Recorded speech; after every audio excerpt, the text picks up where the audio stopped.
వర్గంలో 4 polling స్టేషన్స్ను same అదే ప్రాతిపదికన ఎంపిక చేసి ఒక్కొక్క పోలింగ్ స్టేషన్ నుంచి 20 నుంచి 25 ఓటర్ శాంపిల్ తీసుకొని ఆ క్రాస్ శాంపిల్లో కూడా మళ్ళీ అన్ని రిప్రజెంటేషన్స్ ఉండేటట్టుగా కాస్ట్ పరంగా కానీ రీజన్ పరంగా కానీ రిలీజన్ పరంగా కానీ జెండర్ పరంగా కానీ వయసుల పరంగా కానీ వాళ్ళ social status and economic conditions పరంగా కానీ దామాషా పద్ధతి అంటారు, జనాభా ప్రాతిపదికన ఆ రిప్రజెంటేషన్ ఉండేటట్టుగా 6,900 శాంపిల్ తోటి నిర్వహించిన సర్వేలో ఇప్పుడు నేను చెప్పినట్టు తెలుగుదేశం సొంతంగా 95 నుంచి 110 స్థానాలు రావడానికి ఆస్కారం ఉంది. అంటే దే కంటెస్టెడ్ 144 అవుట్ ఆఫ్ 175. పొత్తుల్లో కూటమిలో భాగస్వామ్య పక్షాలకి కొన్ని స్థానాలు ఇవ్వడం వల్ల తెలుగుదేశం పార్టీ 144 స్థానాల్లో పోటీ చేసింది.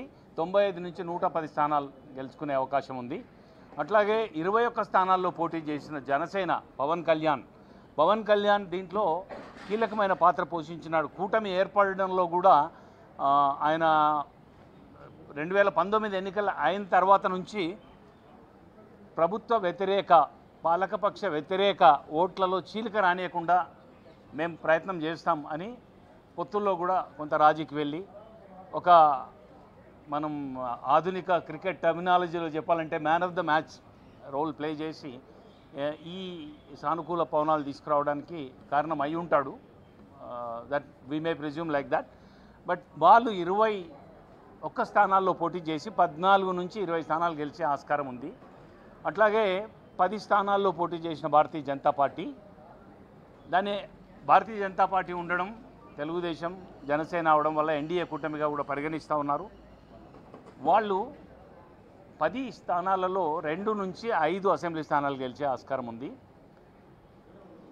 అట్లాగే పార్లమెంటు స్థానాల విషయానికి వస్తే మొత్తం 25 పార్లమెంటు స్థానాలకు గాను 13 నుంచి 15 చోట్ల తెలుగుదేశం పార్టీ, 2 చోట్ల పోటీ చేసిన జనసేన, 2 చోట్ల కూడా పాజిటివ్ అట్మాస్ఫియర్ వాళ్ళకి కనిపిస్తూ ఉంది.